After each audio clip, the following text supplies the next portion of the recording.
సంఘము క్రీస్తునకు లోబడినట్లుగా భార్యలు కూడా ప్రతి విషయములోనూ తమ పురుషులకు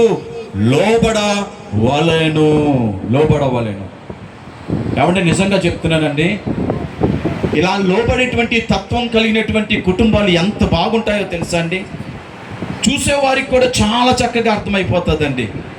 అనుకోగలిగినటువంటి భార్య కలిగిన ఇంటికి మనం వెళ్ళామనుకోండి, బయటకు వచ్చి మనం ఏం మాట్లాడుకుంటాము అంటే, చూడండి ఆ స్త్రీ ఎంత అనుకువగా ఉంది, పలానా వ్యక్తి యొక్క భార్య చూడండి ఎంత అనుకువగా ఉన్నది. ఒకవేళ కనుక అనుకోగా లేదనుకోండి, బయటకు వచ్చి మాట్లాడుకుంటాం, ఈమెదే అనుకుంటా ఇంట్లో పెత్తనం అంట. చూసారా ప్రియా దేవుని బిడ్డలారా, చూసారా వాక్యం ఏం సెలవిస్తున్నది అంటే పురుషులకు లోబడవలెను. 25లో అయితే, పురుషులారా మీరును మీ భార్యలను ప్రేమించండి. లోబడ్డం కాదు సాయి, లోబడ్డం కాదు, ప్రేమించాలి. పురుషులైతే భార్యను ప్రేమించాలి.